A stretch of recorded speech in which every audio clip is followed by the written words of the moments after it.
This past weekend, I went with a bunch of friends to a retreat in Vermont. And it just so happened that four of those ladies were local knitwear designers. So I thought, why not interview all of them on the spot there? It's very, very impromptu interviews, very informal. And if you stay till the end, I have a little bonus fiber chat for you with Chef Daniel Bruce.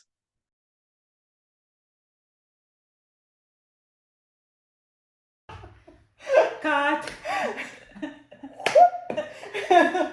So this is Alice Dunn Smith, another designer local to me, and the person from the Unruly Stitch. So you can find Alice teaching classes in Unruly Stitch, or you can find her on Instagram and Ravelry, and we put all that information down there. Tell me a little bit how you got into designing. How I got into designing was actually fairly magical. So during the pandemic, I actually took a furlough from my regular job to care for my granddaughter, who was a year at the time. And at some point, my husband looked at me and said, "You need to do something because you're going to lose your mind." And so I thought, well, maybe I could teach knitting via Zoom. And then I thought, well, maybe I could do some knits for consignment. And I happened upon a shop and said, maybe I could make some hats and bring those in for consignment. And the person said, no, if you design them, then I could put them in the shop. And so the next thing I knew, I had 4 designs, and the shop supported me and said, I like them, I will take 5 of each. And that's how Birch Tree Knits happened. Well, let's go a little bit back. Like, when did you start knitting? So I learned how to knit from my mom when I was 7. I clearly remember we were up in New Hampshire. My grandfather had a place on Squam Lake, and we were on the patio and overlooking the lake, and there were birch trees in the distance.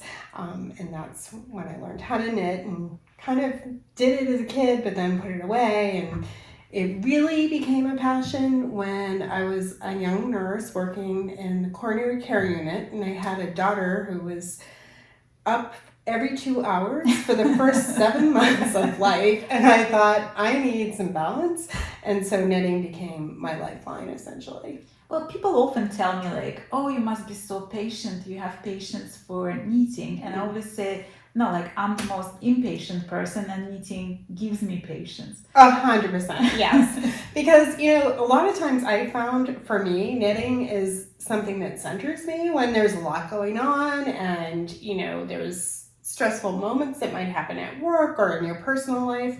It's really the place where I just come and I'm able to just calm down and work those stitches. I might have a lot on my mind that I'm thinking through, but it's sort of this meditative space and calm where I can process. My husband says I'm a verbal processor. I actually think I process probably verbally, but also through my knitting. Right. Well, you're a New Englander. Yeah. How does the nature and your travels through New England, how do you think they influence your designs?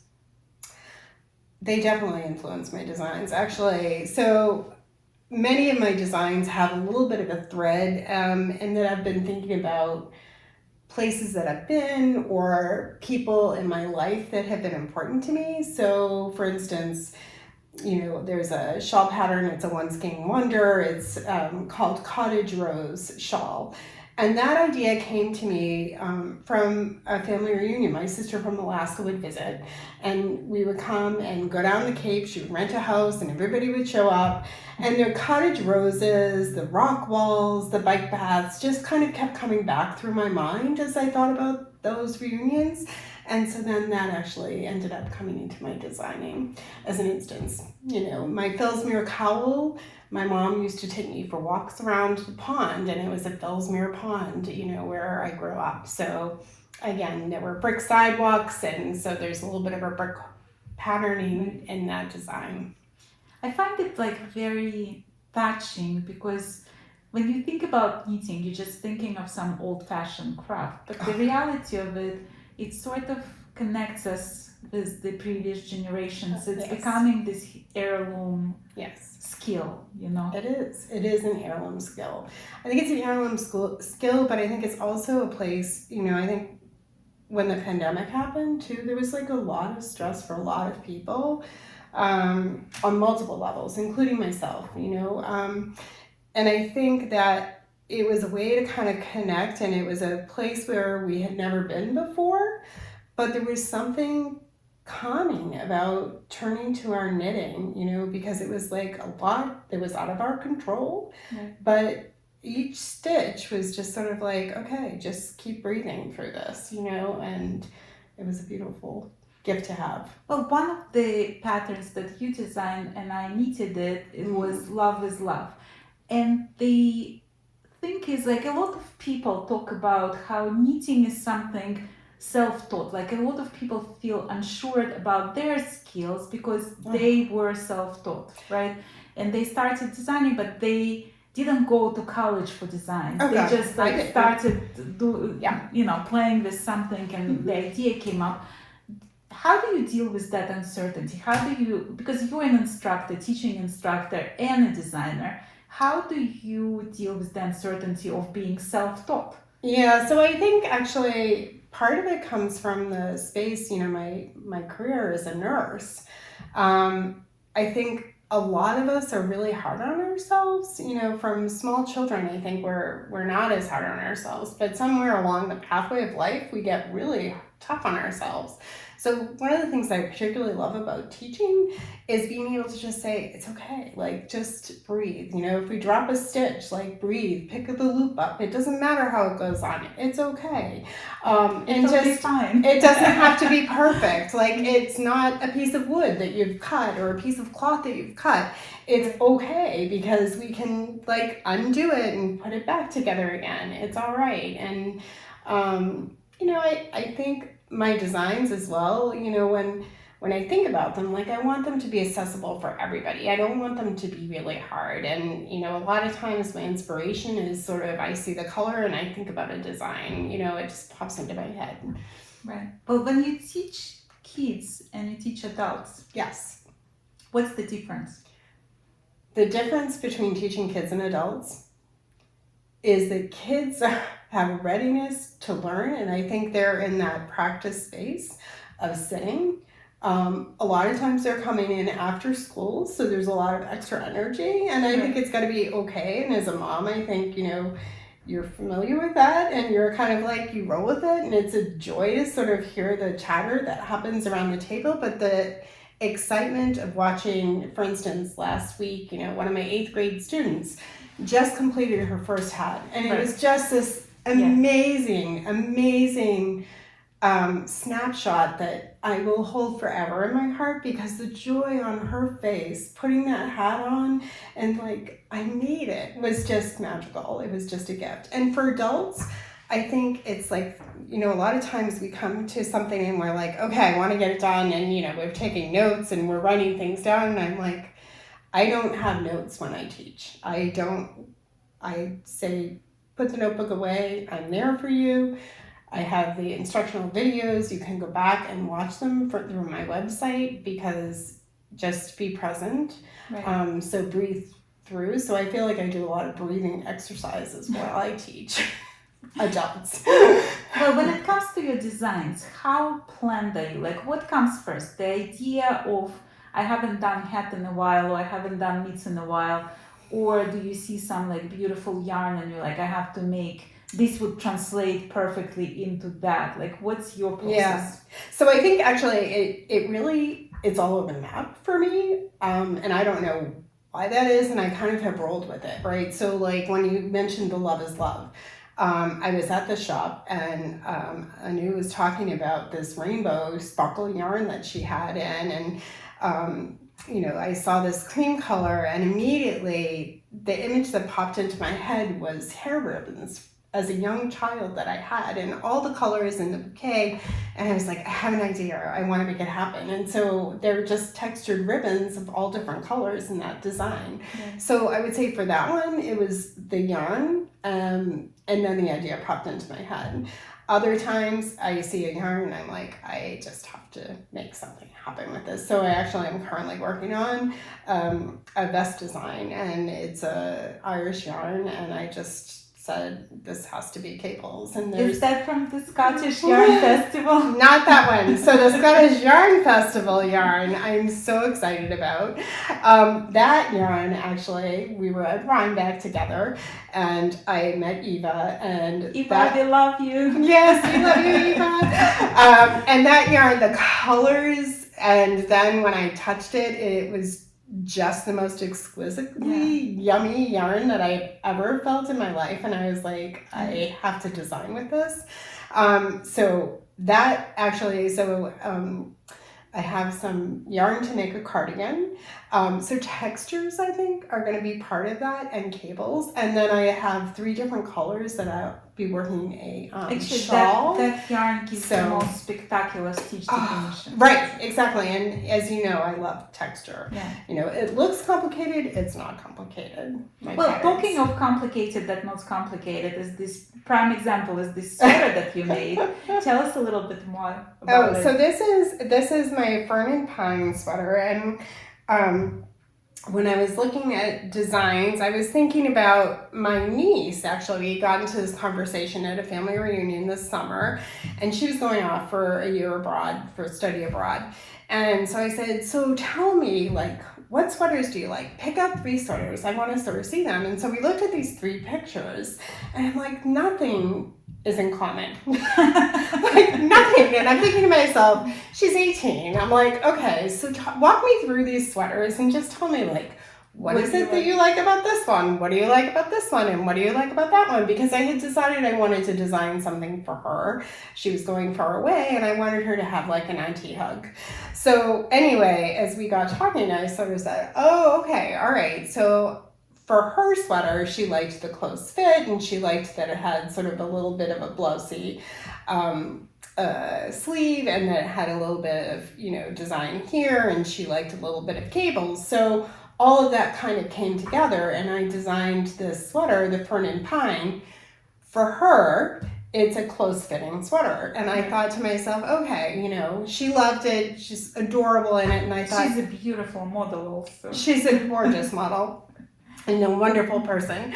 And I thought to myself, you know, it looks fabulous on her. There is no way that I'm wearing a sweater that has 0 ease. And I'm thinking about my, you know, clients that are out there in the world. And I'm thinking, how many people can wear a sweater that's got 0 ease, right? Not many. But yet, wait a minute, could I design it so that it has the option of 0 ease, or for myself, more like 4 to 6 inches of ease? And so that's where I'm so fortunate that I have my friend Annie, who's my tech editor, and we really kind of chatted things through, and I said, look, this is what I want it to look like, and I'm wondering, can I do this, you know, and in talking that through, that's how this design came for me. Right. So I can wear it the way that it feels comfortable for me, and then it's also accessible for somebody who wants that 0 ease. Right. Yeah. I mean, I love watching you create because I feel like it's all happening in front of my eyes. I'm the witness of like all your process.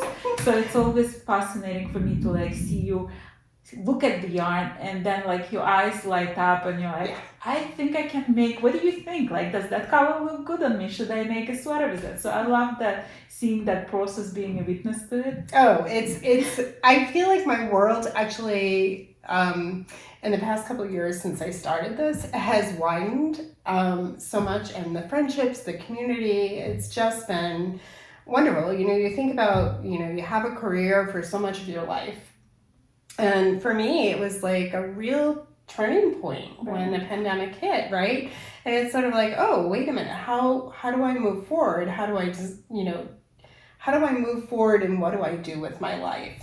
And I think it took me a good 6 months before it was like you had enough space to sort of decompress enough to sort of think outside the box of what you've always done and reimagine what it could look like. And I'm so happy that I took the risk and that I had the support of my husband. My kids, I think, were laughing hysterically when I said that I was going to do this. And I have to give a shout out to actually my daughter-in-law's mom, who was like, why are you laughing at her? Stop that. You need to encourage her, empower her. And I have to say, like, that really, really mattered. And my husband was hugely supportive. So that was great. Well, I'm so glad that Unruly Stitch brought us together. So oh my life gosh. will never be the same. Life will never be the same. We were it was such a gift to be able to walk in on opening day thanks to you, because you put that little Instagram post out on Fiberchats, and I would follow you. So shout out to Fiberchats. Like and subscribe. Like and subscribe. Well, I'm so glad you were here for this retreat, and that we got to have this little conversation. Likewise. Thanks, Irina. Thank you.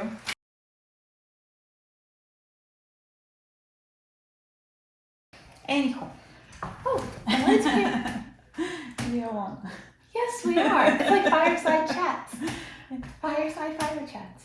So here's my friend Roseanne Fleischauer, author of this book, and you might have seen it on my channel already because Roseanne has been a guest of my channel.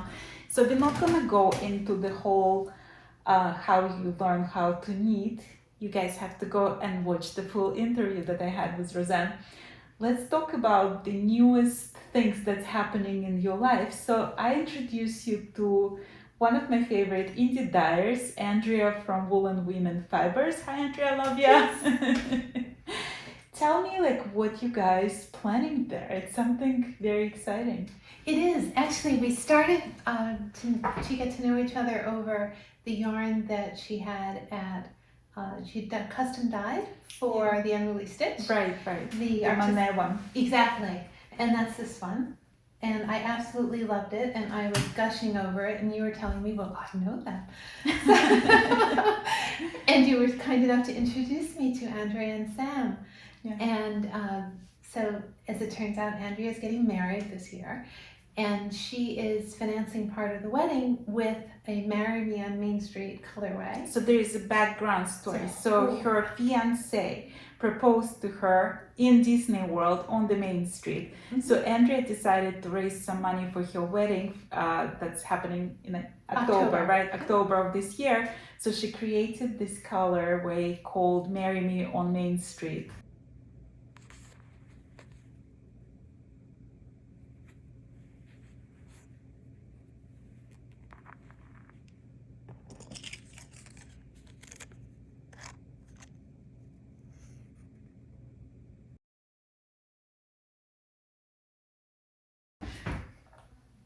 This colorway. This one, yeah.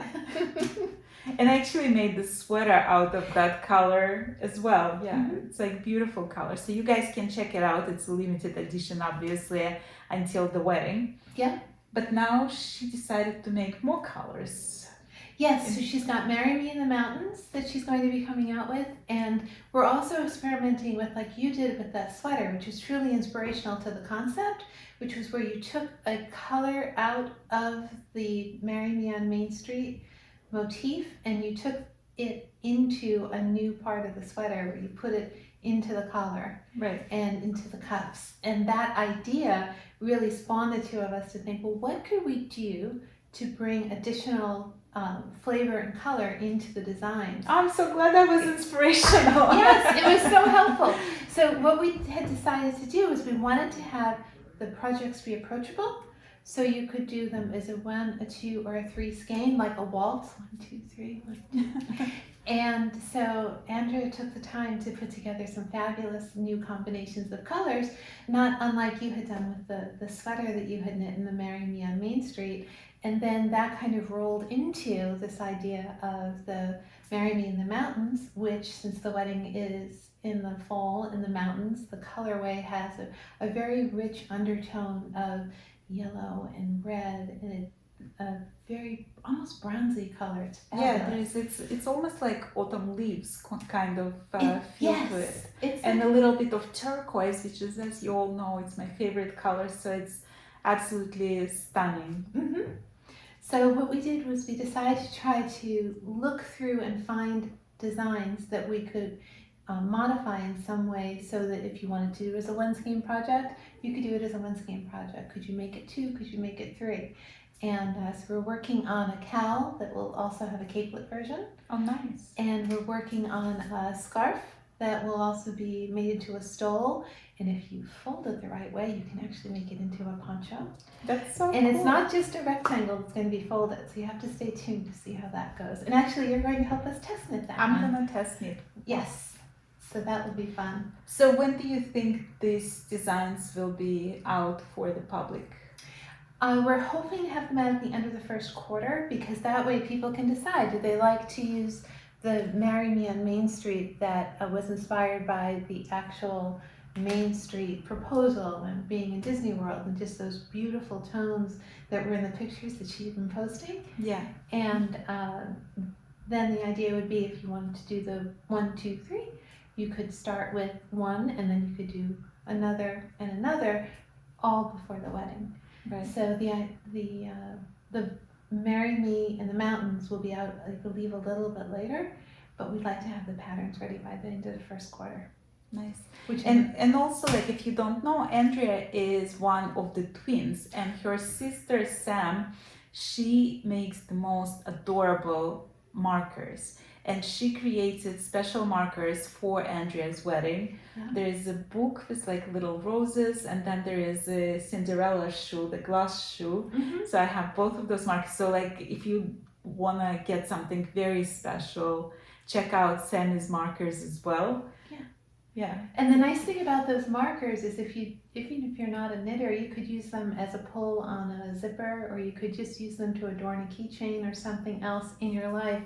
It's just a sweet little thing to use. I've used them in lieu of a gift tag on a gift. Oh, that's very clever, yeah. Yeah, because they come in that sweet little package she puts them in, and they just make a nice little something to add to the gift that you're giving.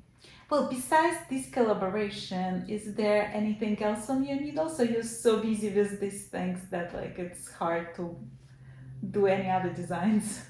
In terms of other designs, I have been working with my publisher on the outline of a new book, and I have a couple of designs that are going to be coming out in the next book that Soho and Sixth and Spring are doing for crochet granny squares. Oh, 6 by 6 squares. Yeah, it's kind of cool. It's a little different than the cozy coastal knitting concept, but.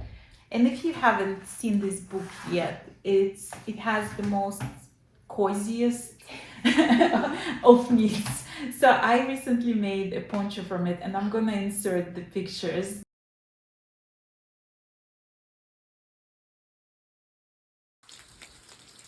That I took today with Roseanne, modeling this poncho at this retreat. It's so beautiful and so cozy, and just I used the yarn with a little of sparkle, so it just absolutely like one of those effortless knits. You knit it, you put it on any outfit. Like I wore it with jeans today, and it constantly makes like an outfit. It does, and it's just sort of happy to have that little tiny bit of stellina in it, that it catches the light, and even on a gray day like today, it was nice to have something that just popped a little. Right. Well, I'm so glad you joined us for this retreat. It's so much fun to like have all my favorite people here. I was honored to be chosen. Thank you. Thank you.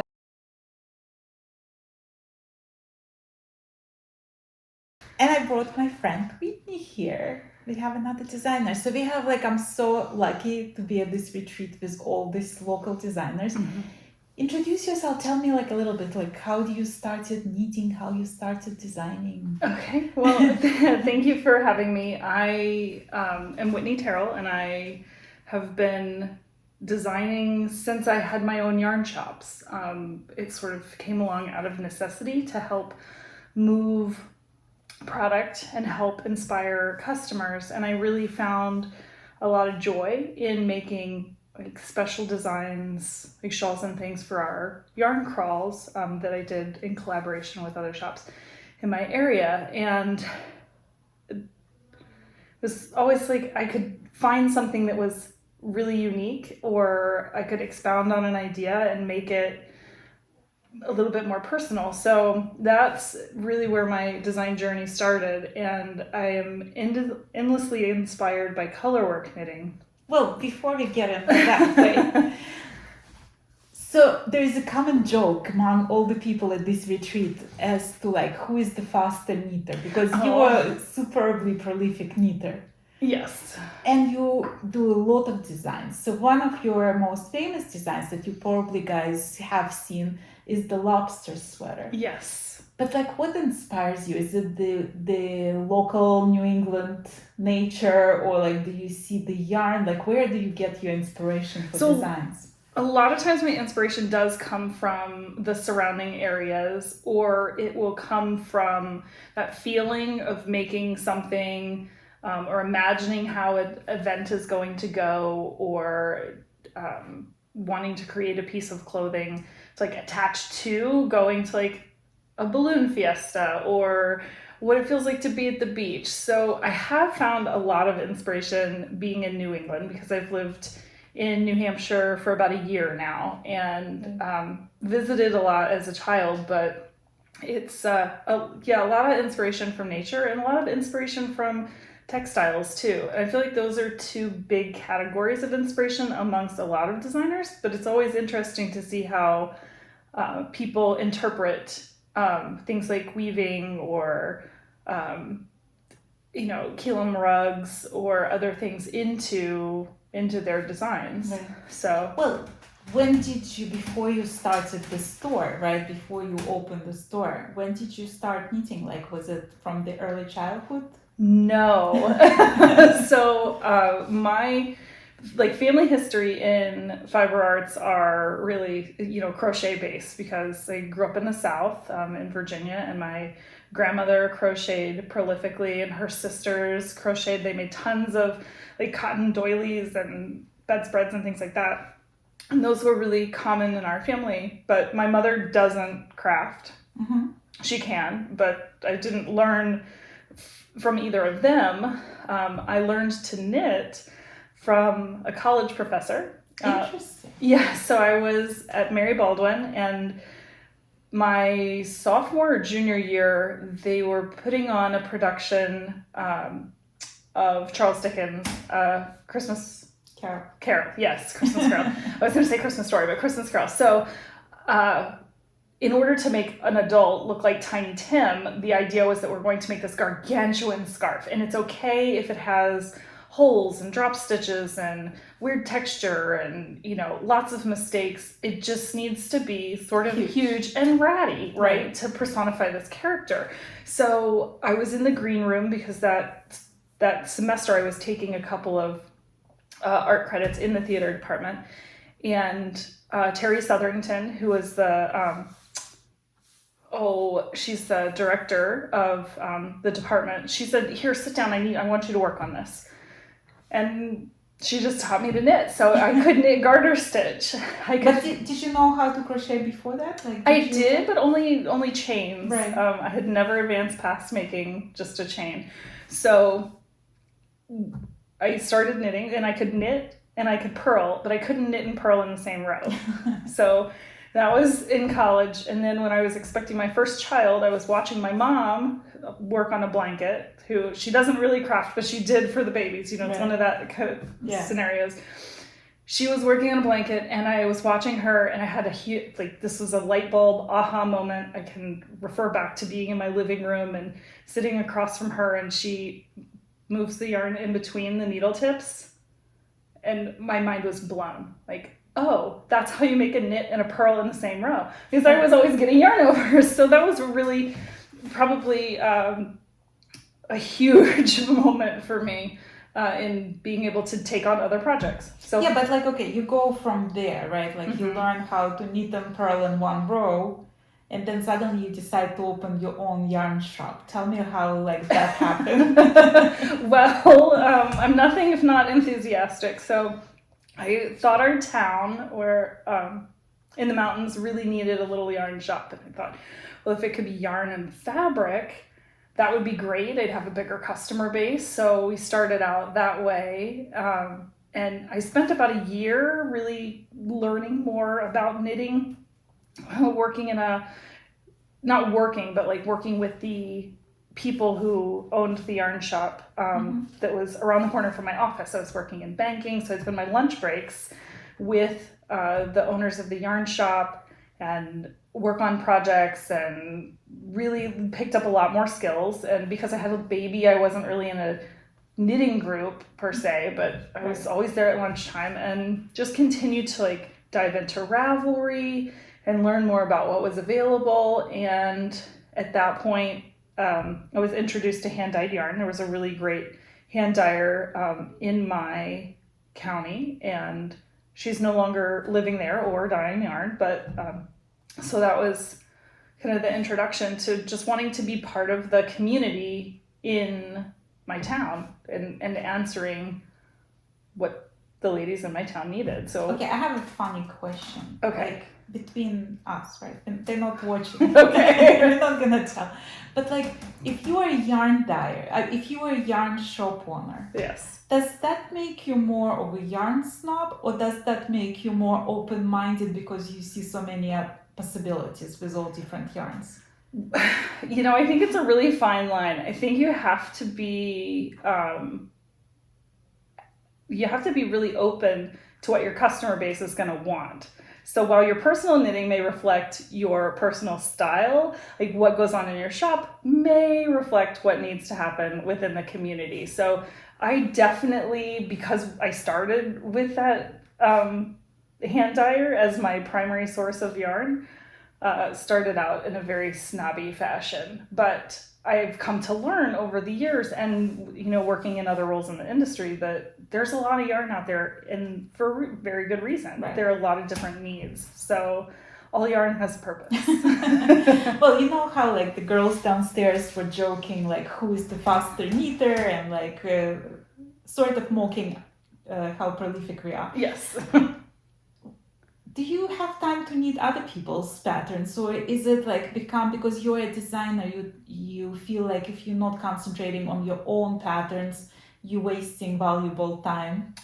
I do try to knit other people's patterns because I don't have time to take classes. Mm-hmm. I feel like sitting down and spending time within somebody else's written work, I can learn a lot, whether it be techniques or new structure or design ideas. It also really gives your mind a break to work on somebody else's pattern, because you have a formula, and you're not having to create something from, you know, an image or nothing even. You know, maybe you don't have great inspiration when you start out, but you know that these yarns need to grow up to be a great project. So Do you consider yourself a super quick knitter, or do you think, because like when I'm thinking about my knitting skills, I don't think I'm that quick. I just think that I knit a lot. Like, what's your secret? So I think that I knit a lot, and I don't think I'm a super fast knitter. I do knit with my left hand, and I do feel like when I'm knitting color work, if I'm using my left hand and my right hand, that I'm knitting twice as fast because both hands are going. And so it maybe it's just perception, because at that point you're using both sides of your brain.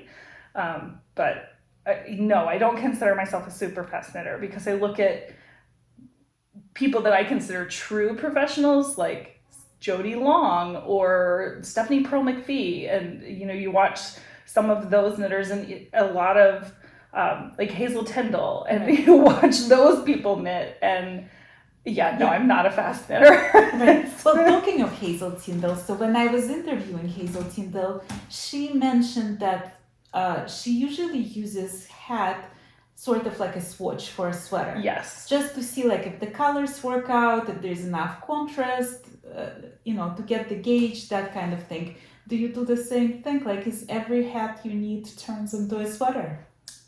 Maybe not every hat that I knit turns directly into another garment. I do love a good set, so things will sometimes like it'll start with a hat. I do believe a hat is a great swatch. I would highly recommend anyone who wants to test colors for a sweater, or just maybe try out a new yarn, like give a hat a try, because then you have a functional swatch, and you don't feel like you're wasting your time knitting a swatch. You can just, you know, gift it along if it's not the perfect thing for you, or you can be really excited about it. Or sometimes, you know, when you do a project like that, you're like, okay, well, I'm done with this idea, and we can move on to something different and possibly better. So Well, you know how, like, before we came here to Vermont, we said that whatever goes on in Vermont stays in Vermont. right.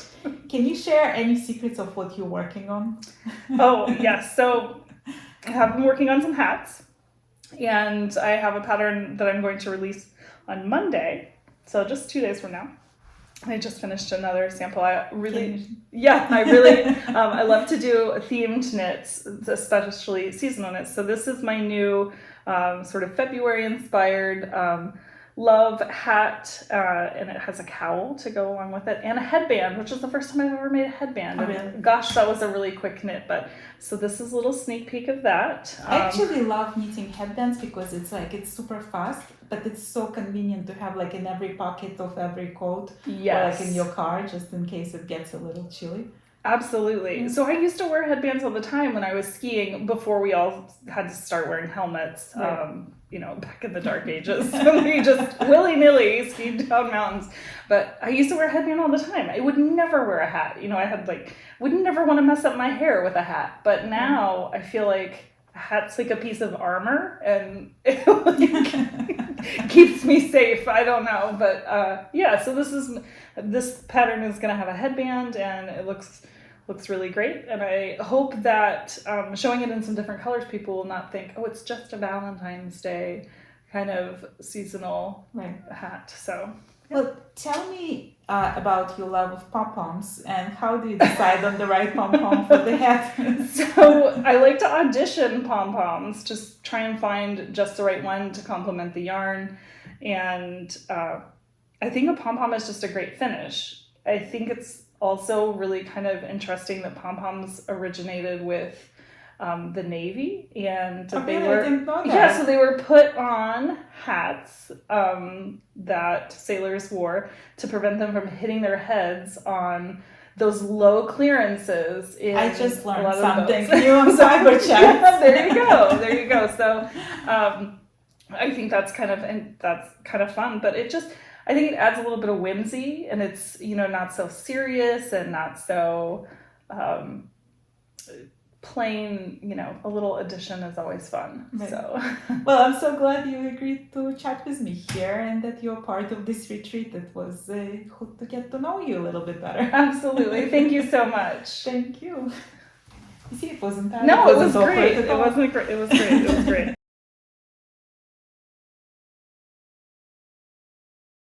Well, we're in the snowy Vermont retreat, and I have one of the guests here, Erica Fields, local designer, not local to Vermont, local to Massachusetts. Welcome. Thank you, Irina. I don't know why I'm welcoming you here. Yeah, it's because okay. You can welcome me back. But tell me a little bit, how did you get into designing? Sure, I got into designing during the pandemic. I had picked up knitting in fact, I think we started knitting around the same time and jumped right in. And then the pandemic being what it was, I wanted to challenge myself with something different. And I just thought I'd see if I could design and look at things that I was looking for, or maybe I didn't find as many patterns out there. Right.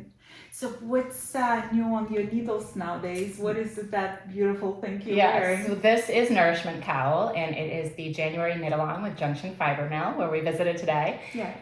They have a real focus on Vermont, New England, and domestic wools in the United States, and really putting a light on local farms, smaller fiber producers, and then they do their beautiful making tracks, which is their color changing yarn. So this is their January knit along for the Nourishment Cowl. Is it too late to join? No, it is definitely not too late to join. We have until February 27th, Oh, perfect. and I think most people who just cast it on last week, I know at least one person has finished it, is starting another one. So it's very doable in the amount of time. Fun. So why did you decide to collaborate with them specifically? I did. It was a combination of things. One was the fiber and finding someone local to me. It's a women-owned business. They're very entrepreneurial. I wanted to support all of that. Right. So that was all there. And then just really their deeper story about taking care of one another, taking care of the earth, looking at climate change and social responsibility, and how the farms that they're working with are doing things on a local scene. So that was really all of it, and they're just wonderful to work with. Tell me a little bit about your design approach. Like, what sparks the idea? How do you decide first, I want to make another cowl, or is it something that you see and then you're like, these colors lead into the... It's often colors. I'll see a yarn or, a fiber that you love the feel of and you want to do something with it. And then one of the things I try to do with designs is make them accessible to people who are adventurous beginners, but not boring to someone who has knitted for a long time. Right. So that's part of it. And if the colors lead a process, then that will start sparking in my head, usually a connection to nature or what is something, how would I like to see that brought forth in a texture of a design, or is it more that you really want to let the yarn shine? Is there a way to work it both together? And then I almost always connect it to a story, which is meaningful to me because part of the reason I knit is the whole connection to my past, people in my life who have knitted for each other, and putting like a layer of nostalgia and meaning into things when you're making them, whether it's for yourself and how you feel out in the world wearing them, or if you're gifting them. There can be a whole story behind what you're gifting to someone. It's more than just a scarf. Right. Well, tell me about people in your life who were knitting. Yeah. Both of my grandmothers, right? It's the classic story. My maternal grandmother is really the one I remember the most. I almost can't remember her without knitting needles in her hands. And I would go spend time with her, and the entire day she would knit, and they were the long, straight needles. And I do remember her showing me how to knit once and making a panel of stockinette. And I'm not sure why I did many other crafts, but didn't continue that at the time. Right. But when I did pick it up again, it was almost like I already knew what to do. And she would make us all, it was sort of like choosing your birthday cake. You could pick what design you wanted for your sweater. Oh, that's so sweet. And I remember two distinctly. One had kittens, and it was like a baby blue and pink. It was the 80s. And one was red and black with Scotty dogs. And those are the two that I will remember forever, as well as all of our family Christmas stockings she made. So every year we remember her at the holidays. My other grandmother would knit a lot of doll clothes for us. So I was the 80s kid with my Cabbage Patch Kids all in my hands. And she would make them all, my father was a basketball coach. She would make them all little sweaters with his school name on it, and I'd bring them to every basketball game. So it means a lot to me. And when I had a son, I wanted to be able to knit for him and for nieces and nephews and friends' kids. And unfortunately, I didn't pick it up early enough to do as much as I would have liked. But I've gotten a running start and not stopping anytime soon. Well, let's talk a little bit about your design approach. Mm-hmm. So was that difficult to learn how to write patterns so anybody could follow? Like, was there any... So I don't think it's hard to figure out how to write the pattern for somebody to understand it well. Blooper reel. All right, one more time. Yes. Okay, so I don't think it's hard to figure out how to write a pattern for people to follow it easily. Part of that is because, in a way, it was a blessing that I started doing it so soon after being a new knitter, because I would anticipate what question would I have had when I was a new knitter. So there is some extra information in my patterns that not everyone will need, but it's there for people who haven't encountered something yet to have a little extra tip on the sidebar or a link to a video because they don't know exactly what that means or looks like. So that was important to me in terms of writing it. But the tech editor piece will... when you're doing things that are a little bit more, it's not that they're harder, but it's a little bit, you need to have clarity on how you write something, or there might be more than one way to write it. And if you have a really great tech editor, they'll ask you if you've considered that.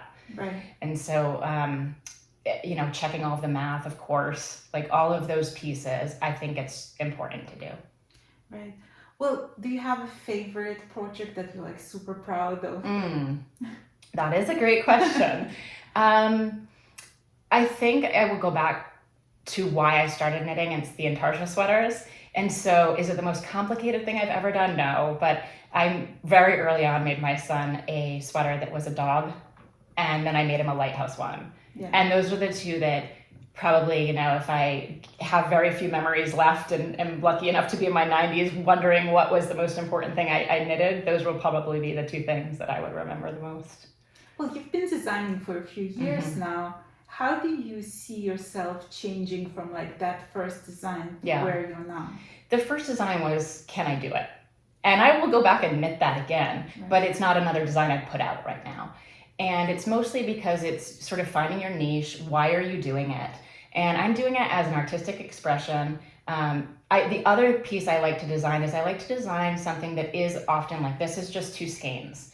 And it's yarn that might not be a price point everyone can or is comfortable purchasing, but they might be able to do 2 skeins. Maybe they can do a sweater quantity, or there's a hand-dyed yarn. And so I like that aspect that really ties into like an artistic expression, figuring out, I think I would like to toy around with making some of my own stitches.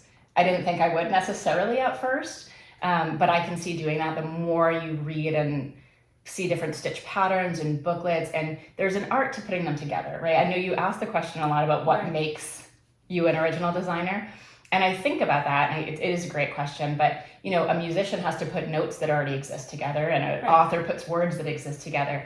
So where I am right now is my artistic expression is putting the different stitches together, putting the colors together, maybe doing something a little bit different than it's written, and is the next step to come up with some of my own stitch patterns, maybe. And I'm not sure, but that could be fun to do. But like what I appreciate about your patterns, when you look at them, they seemingly like very complex, and then when you start getting into it, it's actually very doable. Right. So I feel like it's empowering that when people look at something and they're like, oh my God, that probably took like decades to do. And in reality, it's like just 2 skeins and you can knit it Exactly. in, a few short days. So like I really like that because it's like it has this tricky quality to it, right? Yes, and that's, you know, in this one, for example, there's this, it's called the beam stitch in the middle. And if you've heard me talk about it, I knitted it in another shawl and I couldn't find it anywhere. And you can usually find something, right? Like it's like quoting your source when you're writing a paper. And so I reached out to the designer and she had created the stitch and she was very gracious about me using it. And when she did it, it was flat. It was, it was knitted flat was the biggest piece and she didn't chart it. So now I have it in the round and it's charted. So now the stitch she made is out there in the world that people might continue to use in a different way. And one thing that's interesting about it is, like you're saying, people will look at it and think, oh, that's so hard. Well, it's not the easiest stitch you'll ever do, but I give you a little trick and tip of how to do it with a crochet hook. And so now you might take that into another project and say, oh, I thought this stitch was hard, but I learned how to do that with a crochet hook in this other project, and I'm going to apply that to another pattern I'm working on. Right. So that's what I really like about it. And I've done that with other designers as I've learned, and that's what I've appreciated. Well, when you start designing, you just like, you work on this one project and you're like, que sera, what's going to happen is going to happen, right? Like maybe it's going to work, maybe it's not going to work. How planned are you now, like for 2024? How far away your plans lay? Not as far as they will next year. Life comes up, and so I've had a few of those things that I've focused on more than my design plans. I was starting to plan more. I was going to do a whole Wayland collection this year, so we have local to us the Wayland Winter Farmers Market Farm Fiber Days, which I always say is a tongue twister, but I was going to do a collection, and I designed an original hat pattern with 2 different yarns there. I've designed a vest with different yarns there, so I really wanted to have a portfolio of 6 designs or something that I would come out with this year when that happened, and I think I'm just going to kind of bump that a year. So I'll start looking out a little bit more, hopefully by the end of this school year. That's kind of the schedule I'm on right now. Right.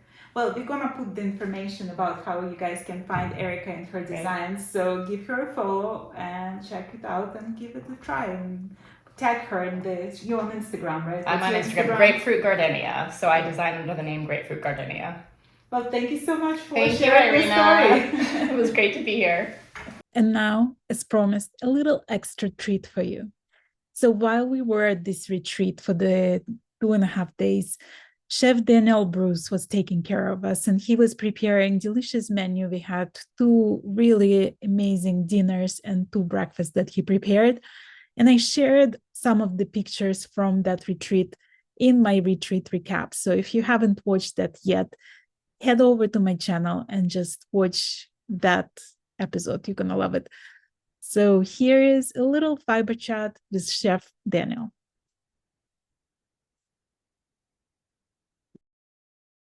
So talking of fiber chats, we're going to have a fiber chats of different kind. Today we have Chef Daniel. How you doing? Good. So tell us a little bit about you. So I am a chef. I have always been a chef since I was 3 years old, and I knew I could push a chair up to the cupboard to cook. That was me.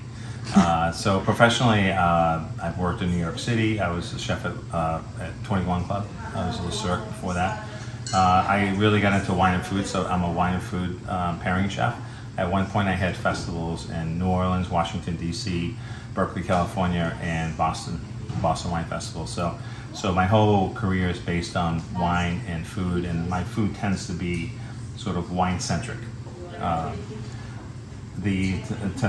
Right now, tonight, we're up in this beautiful place up in Vermont, and we're going to do an entire meal inspired by Italian ingredients.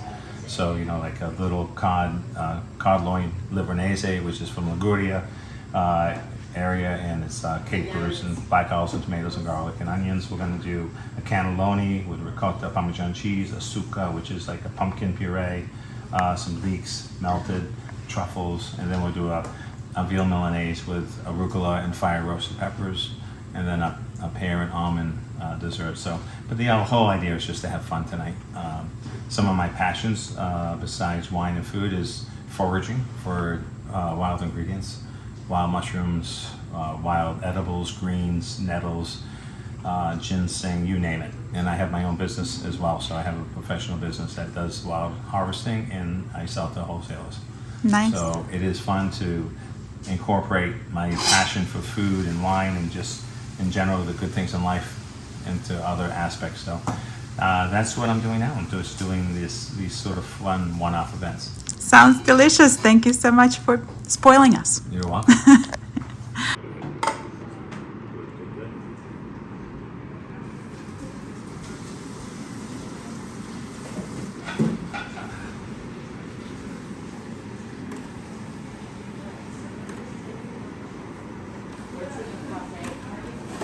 Parfait is minted and ginger yogurt with crunchy granola, a little bit of cranberry puree in the bottom, and blueberries and strawberries.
I hope you loved getting to know these designers and enjoy my conversation with Chef Bruce. Let me know in the comments if you ever been to a knitting retreat and what did you like about it. And until next time, happy crafting.